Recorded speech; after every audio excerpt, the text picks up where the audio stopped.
Welcome to the Good Old Days of Radio Show. This is John Tefteller, your host, and it is just a few days before Halloween, October 27th, and we have been for the last 3-4 weeks involved in a special tribute to Mr. Boris Karloff as part of this Halloween month celebration. We've focused on a lot of different aspects of his radio career. And for many of the shows, we've had a special guest, his daughter, Sara. And Sara is with us again for today's final program in the series. We are going to present what I think is probably the creepiest of all the programs that Mr. Karloff did. It's an episode of Lights Out called Cat Wife. And yeah, you're laughing because you know where this is going. Sara, welcome to the Good Old Days of Radio Show. Do you have any particular knowledge, memories, etc., of your father and Arch Oboler and Lights Out? Not really. I never met Mr. Oboler, but I know he was protective of his rights with Lights Out, as I have been of my father's legacy.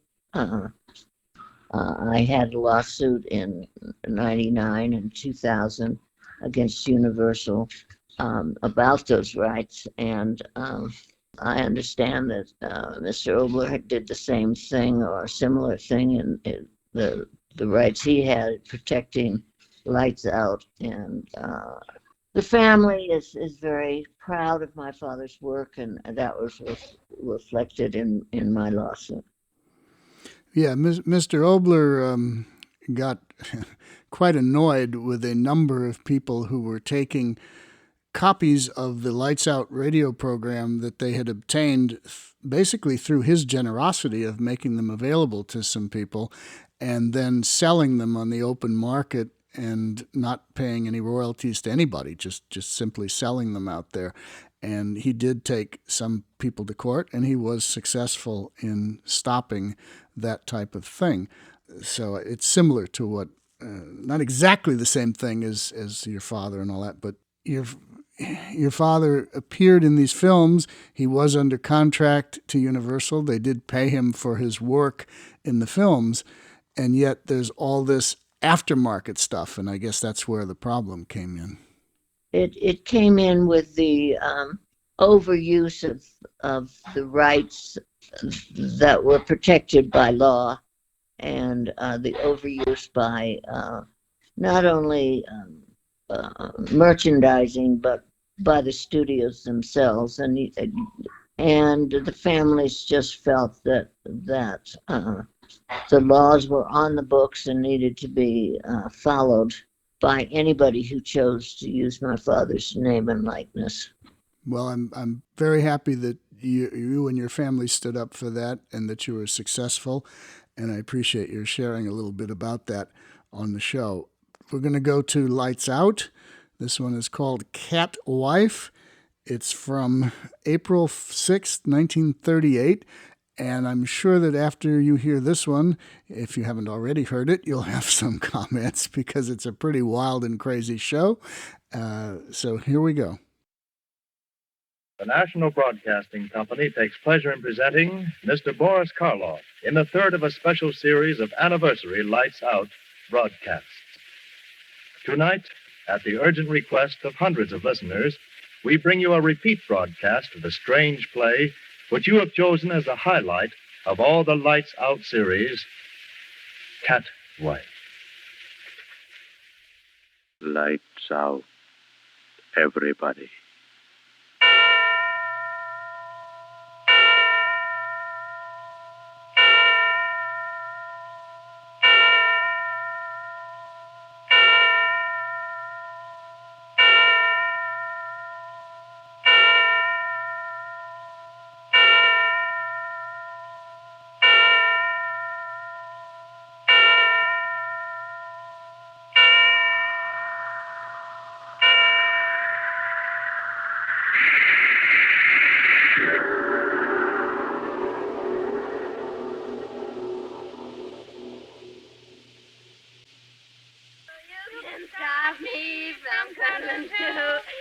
treat me mean, that's all right. Now good evening, Girls, cut it out, cut it out. From 1 o'clock till now. Oh, I love that song, Queen. For the love of cut it out, will you? Your husband will be turned down here in a minute. Come on, Queenie, we better blow out of here. Yeah, I guess you better go, Linda. No, don't go. Don't go. I don't want to be alone. Sorry, What do you mean alone? Your husband's in the next room, ain't he? Oh, that guy. What does he know about having fun? Work, work, work. It makes me sick where I've never been sick before. Oh, come on. Get stick around. Let's have some more fun. Oh, yeah. You can't stop me. Oh, Queenie, that's the most marvelous song I've ever heard. Linda, for heaven's sake, Linda. Well, speak of the devil. Hiya, Johnny boy. Come on in. The water's fine. Only it ain't water. Right, it ain't water. Linda, for heaven's sake, I'm trying to work. Oh, go away. Go away. You're spoiling my party. Throw him out of here, Kenny. He's only my husband. Get out of here, you. Take that other one with you. Go on, come on, clear out. Come on, Queenie. No, wait. Don't listen to him. It's my house. It's my house. You kick them out. My friends. You kick them out. Linda, haven't you any consideration at all? I've begged you, pleaded with you to try to keep these people out of the house when I'm getting some work done. And you persist in doing just the opposite. You kick them out. My friends. Yes, I've kicked them out, and I'll do it again every time I find them here. They're no good. You've given me your word time and time again to give them up. I'll call them back. I'll call them all back. You can't tell me what to do. Not me. They're my friends, mine. I'd give a dozen of you for one of them. All right, Linda. If that's the way you feel, I guess you and I have finally come to the end of the road. You haven't got a grain of loyalty in you. All I ask is a little peace and quiet in my own home, and I can't even have that. Ah, go away. Go away. Night after night, you and those people, yowling and screaming like a pack of alley cats. And you the worst of all. I'm through, Linda. I'm through with you for good. Oh, no, you're not. Oh, no, you're not. Keep away from me. Keep away. Oh, Linda. See? You're not through with me at all. You'll never be through with me. Never. Oh, Linda. Linda. No, let me go. Let me go. I don't want you, you fool. You're not through with me. I'm through with you. No, Linda. I'm tired of you. Do you hear me? I'm tired of you. I'm gonna get so far away from that smug face of yours that I couldn't see it with a telescope. Linda, my wife. Your wife. Why do you think I married you? I thought you loved me. I married you because I was sick of working in a two-bit barber shop, because I was sick of living in a hall bedroom wearing bargain sale dresses. I wanted dough, plenty of it, all I could get. And you were the best chance to get it that came my way. No, Linda, you did love me. You must have loved I me. loved you about as much as that canary up there loves his cage. I told myself I'd stay with you a year, divorce you, stick you for plenty of alimony, and then get out. But we've been married 5 years. Yeah, 5 years. Because you fooled me, that's why. I fooled you. Yeah. Huh. You started to make a lot of money. More money than I ever thought you could make. So you're giving me the air, huh? No, Linda, I love you. I'll always love you. I didn't mean what I said. Well, I did. Oh, Linda, don't leave me. You're no good. I know you're no good, but heaven help me, I love you. I'll never love anybody else. Get out of my way. No, I won't let you go. You've got to stay. Take your hands off me. You're no good. You've cost me my self-respect, but you'll stay with me. You'll stay with me, or I'll cut you off without a cent. You won't get a dime from me, not a dime. Stop that. Stop laughing. Oh, you Sam. You fat-headed Sam. Stop that. So you're going to cut me off without a cent, are you? Oh, you fool. I've got everything that belongs to you now. You hear me?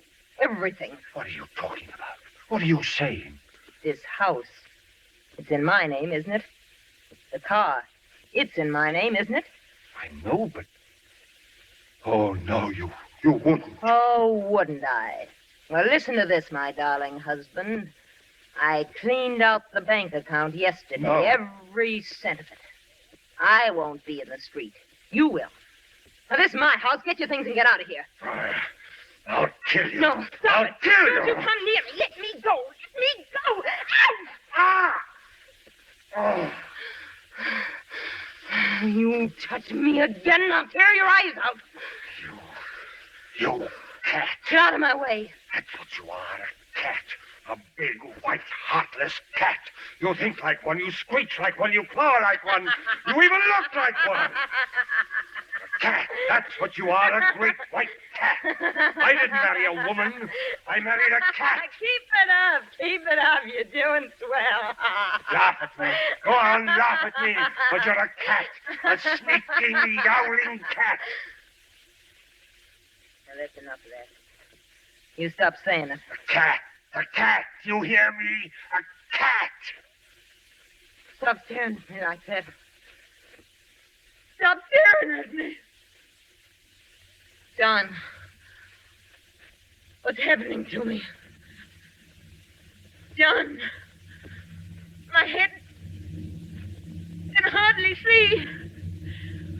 John, help me. John. Linda. What are you staring at? What are you staring at? What are you... Linda! Linda! Oh!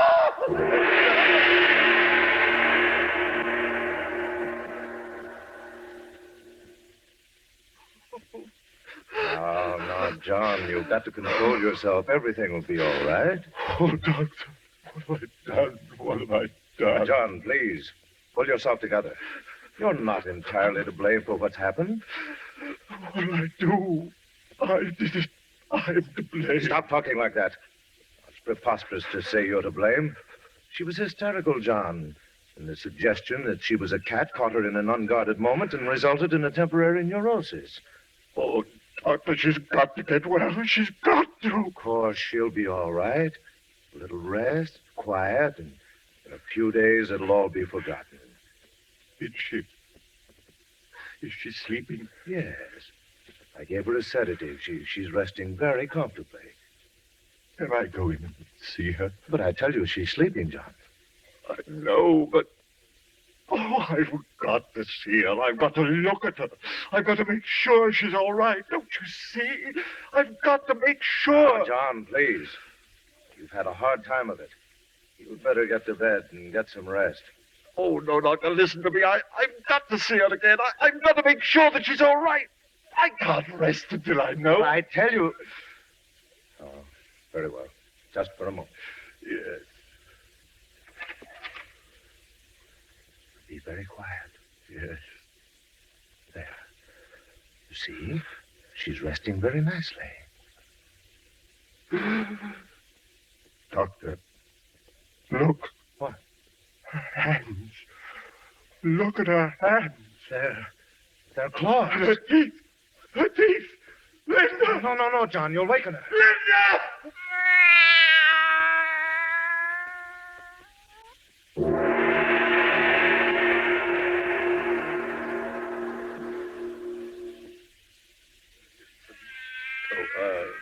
Listen to her. Steady, John. I can't stand it. I tell you, I can't stand it. She's Linda. She's my wife, my beautiful wife. Linda! Linda! Sorry, John. It's all right. I guess I'm going a little crazy myself. What's happening to her? What is it? I don't know, John. I don't know. Oh, listen to her. You've got to do something, Doctor. You've got to. You're my friend. You've got to help me. What? In the name of all that's rational, what? Well, think. There must be something you can do. A drug, something, anything. Oh, John, I don't know what to say. I can't think. I'll call in someone else. That's it. I'll inform the authorities. They'll take care of everything. No, wait. What's the matter? What is it? You're going to inform the authorities? Yes, of course, John. Don't you see it's the simplest way out? Way out? Of course. For you and for me. What do you mean? John, This horrible thing that's happened to Linda, it goes beyond just you and me. It goes beyond the normal into the supernatural. Everyone should know about it. The world should know about it. Science. You mean you're going to let everybody know what's happened to Linda? Of course I am. But you can't do that. She's my wife. Do you hear me? My wife. No. Now, don't get excited again, John. Listen sensibly. We owe it to science. Science? Who cares about science? She's Linda. She's my wife, and I cursed her to God and turned her into a yowling beast. It's my shame, mine. And you're not going to tell a living soul about it. No one, you hear me? No one. It's my duty, John. I must inform the authorities. No. Keep off from that phone. Keep away, I say. I'm sorry, John. Oh. John, my friend.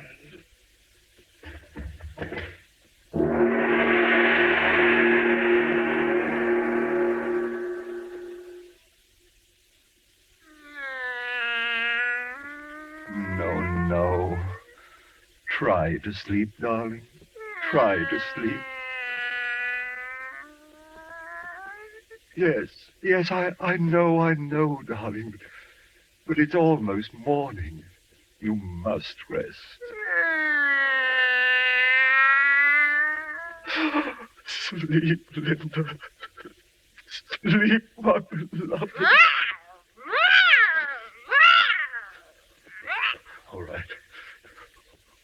All right, darling. I've got to be strong. I've got to help you. And I did help you. He was going to tell them about you. Everyone. They have taken you away from me, locked you up, pointed at you, laughed at you. But I stopped him, Linda. I stopped him for you. He called me friend. But you're my wife, my beloved, and I love you. I've pleased you, haven't I, my darling? I never could please you before, could I? And now I've pleased you. I killed him, Linda. I killed my friend to save you. And if anybody comes, I'll say he never came here. And no one will know, darling. No one but you and I.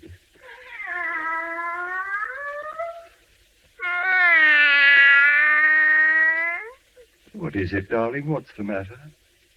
Why are you getting up?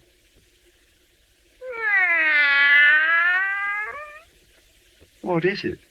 Why go to the window? What do you want? Oh, if I could only understand you. If I could only know what you're trying to say to me. Oh, no. Oh, Linda, stop. I beg you to stop. Linda, beloved, stop.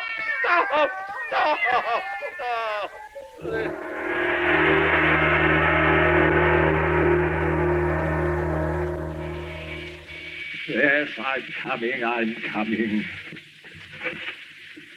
Good morning, Mr. Taylor. Oh, it's you. I found this note saying you wanted to talk to me. Gee, I hope you're not going to quit taking milk from me, Mr. Taylor. I know I've been kind of late with deliveries the last couple of days, but you see, it's my horse. No, I'm not going to stop taking milk. That's what I want to see you about. I want milk, more milk, cream, everything. Oh, sure. How much you want? Oh, 4 bottles of milk. No, 6. 6? Yes, and cream. 6 bottles of cream. Is something wrong, Mr. Taylor? Wrong? Why do you think something's wrong? Whoa, I only meant... You meant what? Speak up. You meant what? Oh, now, don't get sore, Mr. Taylor. I just meant, well, you don't look so good, and...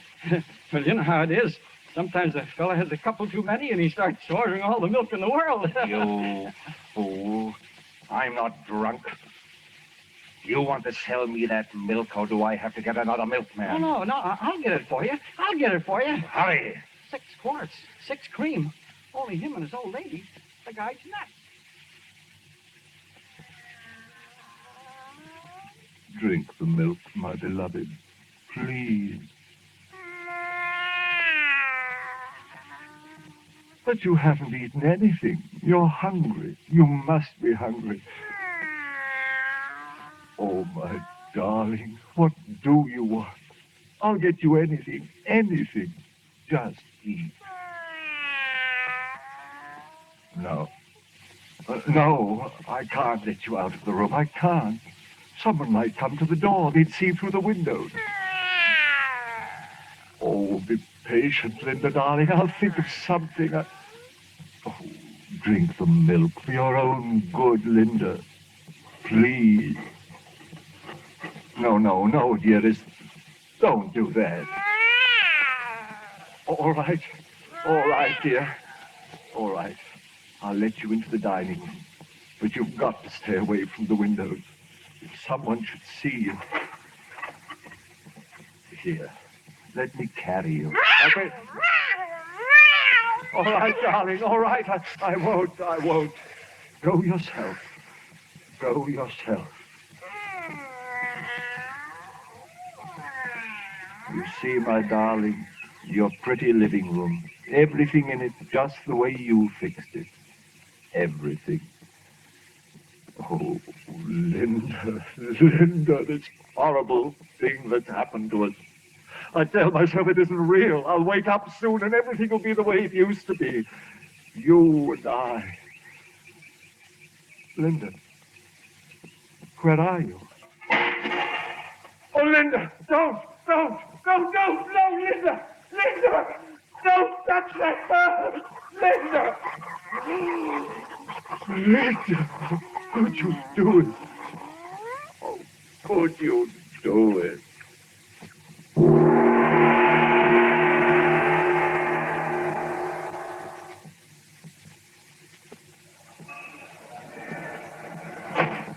Ah, good morning, Mr. Taylor.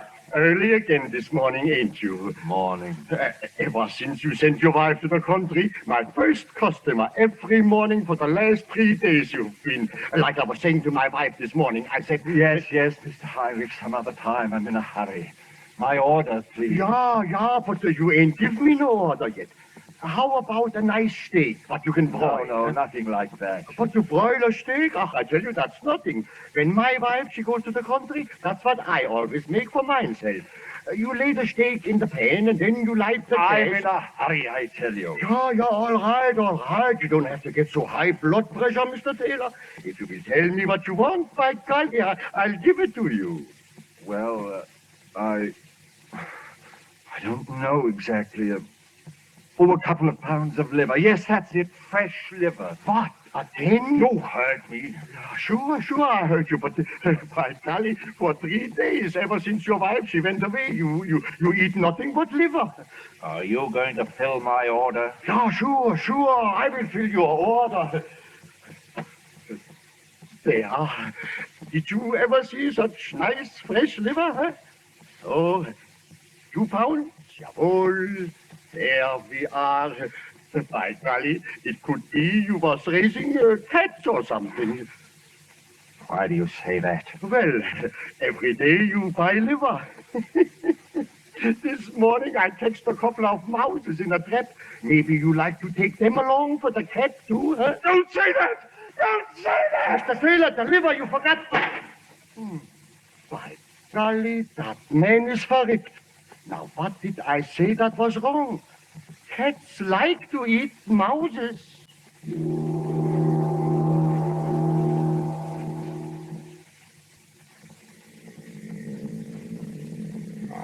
Oh, my Linda, my dearest Linda, close to me. Oh, my darling, it's better this way. You can't leave me now. I'll have you with me always. I'll keep you here, just you and I. I won't answer it. They'll go away. All right. I'll answer it. No, stay here, my beloved. They mustn't see you. Be very quiet. Be very quiet. Yes, I'm coming. Well, what is it? Are you the owner of this building? Yes, what do you want? Kerrigan is the name. I'm your neighbor. I've got that place across the alley from you. Neighbor? Yeah, Kerrigan is my name. I'm with the department. Apartment? Yes. I'm desk sergeant at the 3rd District Station. Policeman? Yes. I'm off duty today, so I thought I'd drop over and speak to you. Do you mind if I step in for a moment? Step in. Oh, no, not at all. Thank you. Well, you got a nice place here. Yes, nice. Very nice. You know, the same contractors made this place as made mine. You didn't know that, I'll bet. No, I didn't. Yes. Irishman by the name of Gilhooly. He put up all these bungalows along here on nothing but blarney and the shoestring. Jumped out a 10-story window, they tell me, the day after the stock market crash. Lucky for him. If he was alive now, some of the people around here that bought places from him would murder him. What was the trouble they're having? Trouble? Say, now, speaking of trouble, reminds me why I come over. If you don't mind, I'll tell you. Yes? No, it ain't me that's complaining, Mr. Taylor. I'm the kind of man that can sleep in a boiler factory. But it's me Katie. There's a light sleeper for you. I always say that if a star in heaven twinkles too much, the noise wakes up me Katie. What is the trouble? Well, you know how the women are. Always finding something to make a fuss about. Say, I'm not disturbing her, am I? Her? Yeah, you know, your missus. She's not sleeping in the bedroom there, is she? No, of course not. There's no one in there. I thought maybe seeing the door is closed. Oh, no, I tell you, there's no one in there. My wife, she's out of town. Oh, well, that's fine. I always like to talk things over man to man without the women around. The women are all right, I says, but they don't know how to straighten out little troubles with neighbors without calling names and pulling hair. Oh, what is it? What's wrong? What do you want to tell me? Well, to put it plain, it's the cat. Cat? Yeah, the cat. You just got it, didn't you? You heard a cat? Yeah. It started a few nights ago. Now, it ain't disturbed me none, like I said, but Miss Katie, well, you see our bedroom window faces right on the alley. And by golly, she hears every meow that animal makes. You're wrong. Eh? I have no cat. But Miss Katie heard. I heard it too, for that matter. I have no cat. But I'm telling you, it come right from this house. I tell you I have no cat. Isn't that sufficient? Well, now, seeing as you put it so plain, I'll be speaking up plain myself. I'm telling you, I heard a cat yowling last night, and the night before, and the night before that. And as sure as my name's Thomas Kerrigan, it come right to this house. Now, what do you say to that? Get out. Now, wait a second, my bucko, wait a second. Don't get on your high horse. Get out. Well, now, see here. I'm not saying you're lying. I'm just thinking maybe the animal's caught in your cellar without you knowing it.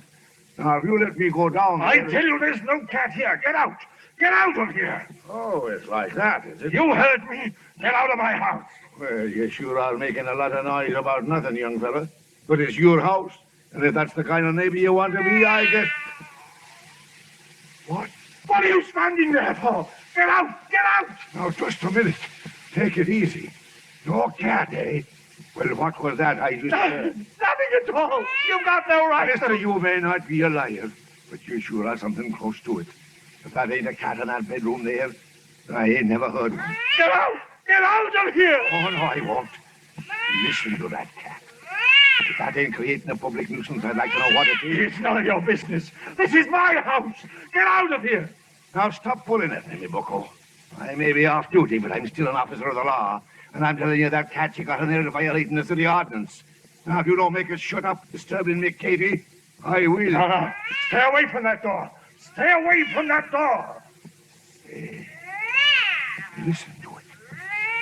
That ain't no cat you got in there. What? Oh, I'm sorry. Yes, I lied. It is a cat. Just a cat. But I'll make you be quiet, but go away.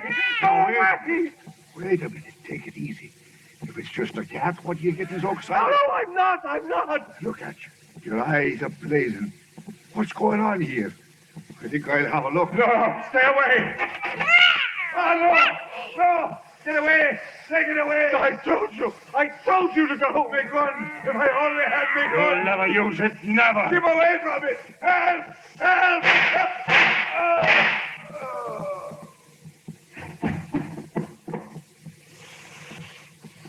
I asked you to go, didn't I? I asked you to. Didn't I, Linda? You heard me. You heard me asking. Linda.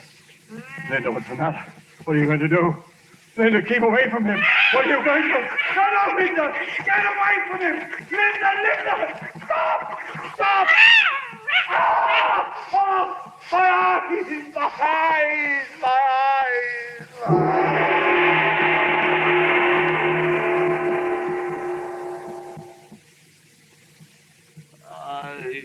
My eyes! My eyes. Oh, I can't see. God, if I could only find it. Blood. Blood in my eyes. I'm blind. Oh, God, have pity on me. Help me find it. It must be here. I dropped it somewhere. You're back now, pressing against me. Oh, God, let me find that gun. I dropped it here somewhere. Let me find it. Got it. Yes, press close to me. I can't see you. Press close to me. I mustn't miss. There. Scratch, claw, what does it matter? You cursed animal. You've taken everything from me. My eyes, my life. Now I'll take...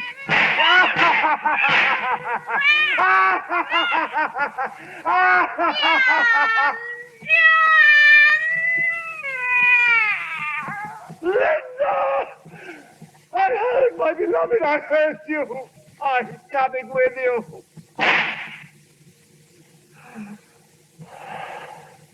Wait for me, Linda, my beloved. Wait.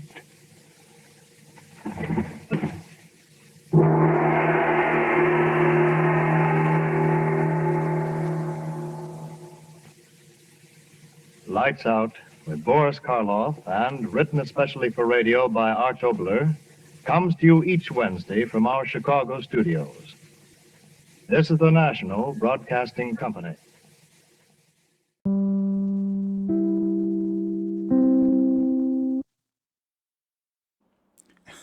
Well, we saved the best one for last. That is one wild show. Sarah, what are your comments on the cat wife? Sick. Sick. Arch Obler, you mentioned earlier you didn't really know him. I did. I was actually friends with him for quite a bit towards the end of his life. He was a very strange little man with a wicked sense of humor. He liked to write very gruesome, weird tales, and he had this very strange sense of humor that went along with it. And he delighted in the fact that he could write these things and put them out over the radio, and the censors would get after him and the network would get after him, but he would push to the limits as best he could, and he got away with quite a bit. That was 1938 radio. Quite early. That's interesting. Quite early. Had you heard that before? I listened to it the other day. Okay. All right. So what do you think besides ugh? Double ugh. Oh my goodness. I don't know how that ever got past the censor. Well, it did, and it actually became one of the most famous of the early Lights Out plays. Your father did it several times. This is one of those times. I think it's the only one we have on recording, but it's noted that he performed it several times for Arch Obler. This particular performance was done in Chicago, so I guess he was in Chicago for something at the time of the broadcast. I guess I can't imagine the censors letting it go. I'm taken aback by it. No, I think he does a brilliant job of acting. It's very convincing. It makes the black cat look palatable. This thing is really all of the above. So pretty amazing for 1938 radio. Oh, tremendously so. Tremendously so. I listened to it the other day and I was taken aback, and it makes it. I'm sure he didn't forget it. It's just that he chose not to discuss it, I think. All right. Well, before we close out here, this program has been on the air now for over a year. And the goal of the program, it's called Vintage Radio, Good Old Days of Radio Show, but it's vintage radio for modern audiences. And what I'm trying to do here is present great old programming that holds up and would appeal to a modern audience if you could get them to sit down and listen to it. And that's our goal here, is to get them to sit down and listen to it. So we don't pick just any radio show or any particular performance necessarily. We pick what I think are the absolute best and things that would hold up to a modern audience.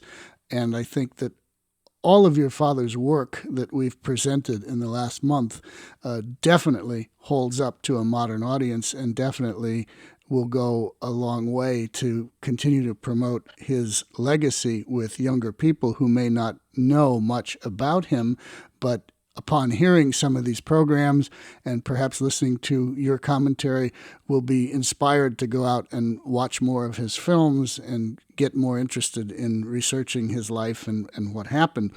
I know that he has a huge fan base, not just for his horror work, but for his overall legacy. And I'm fortunate enough to meet a lot of his fans at some of the shows that I do. Am invited to, but his fans are just absolutely wonderful. They're so kind and they're so generous with their time and story sharing with me.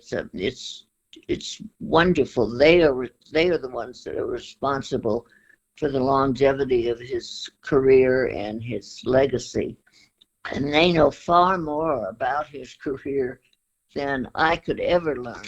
And they are multi-generational. I meet these youngsters that are so well informed about his work that it's so gratifying to me. And I'm so appreciative of the opportunity of meeting them and hearing from them. And I'd love to hear from some of the audience of your audience that has been introduced to him through your wonderful program and your wonderful work and the fans of his radio work. Okay, and how would people be able to get in contact with you so that you could hear from them? How would you like that presented? Well, I have my email is the best way to reach me usually, and that's Karloff@karloff.com. All right, so that's Karloff@karloff.com. And anybody who wants to get in touch with Sara and maybe say a few words about her father or whatever, I guess you're encouraging them to do so. Oh, absolutely. That's my business. That's my business email. Speaking personally here, I've been a fan of your father since I was very young. As I said in the very first podcast we did earlier this month, I watched those Universal horror films and many other films that he did on television in the 1960s. I am 63 years old, but I never really liked most of the entertainment that was aimed at my generation. I tended to like all the old stuff. So I liked old films, old radio shows, vintage television shows. I was into everything that was much older than I was. And I used to buy the Famous Monsters of Filmland magazine that Forey Ackerman put out. When I was about 9 years old, I convinced my father to drive me to Los Angeles to Forey Ackerman's house, and I got a tour of the Acker Mansion when it was still intact with all that wonderful memorabilia all over the place in that house. I remember just every room was packed with photos and posters and props from vintage films. Did you ever visit there? Oh, yes. Oh, indeed I did. And I took my kids there and they loved it. And Forey did so much to introduce generations of people, youngsters, to not only the films, but to the actors behind the films. And he did more than anybody I know to introduce people to this particular genre and to sci-fi and this whole film genre. He was a wonderful, wonderful guide through the years of this sort of film and these actors. Well, he was very nice to me. I was eight or nine. I can't remember if I was 8 or 9, but my father drove me to his house, and I got a personalized tour. It was just me and him and my father, and he was so kind and did everything he could to encourage my love of that early horror sci-fi type stuff. It was great. And he was also encouraging with that magazine, because whenever your father would make a new film, he would feature a story about it in the magazine. Oh, I know that magazine was his love and the whole genre, and he was very, very influential to a lot of the very well-known filmmakers of today. He was very kind to me and very supportive of those films of the genre and a lot of youngsters coming up in that business. He was very supportive. So how popular do you think your father is now? He would be absolutely amazed at the long legs his legacy has, and that's due in great part to Forey, and certainly in great part to the magazine and the fans who grew up on that magazine and on Forey's work. And my father would be absolutely bowled over by these conventions and the memorabilia, and he would say, "Well, what's the big deal? You know, a plumber can't act, and I couldn't fix a sink." Well, he made a great impression on me and many others. And look, it's been really kind of you to appear here on this podcast for the past month. And it's been just a great pleasure to have you. And I thank you so much for everything you've done to help promote your father and help us promote your father.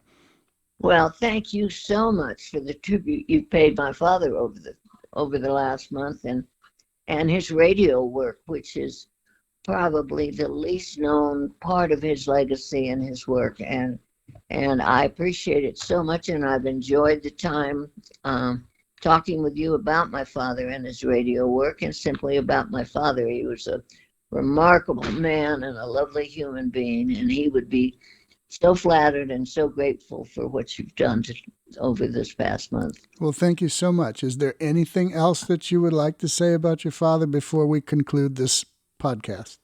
No, just continue to appreciate the legacy he's left, both as a man and as an actor. Well, thank you, Sara Karloff. This is John Tefteller, the Good Old Days of Radio Show. You should check out our Facebook page, Good Old Days of Radio Show, and our website, goodoldaysofradio.com. And you'll get a schedule in there that'll tell you what podcasts are available to listen to. So thank you, everyone, for continuing to support this and for being a fan of all these great old shows. I love them as much as you do, and that's why I'm here every week producing new ones for people to listen to and enjoy. So next week, we'll be back on our regular schedule with our regular theme, and we'll hear some more great radio programs from the 1930s, 40s, and 50s. Until then, this is John Tefteller saying goodbye.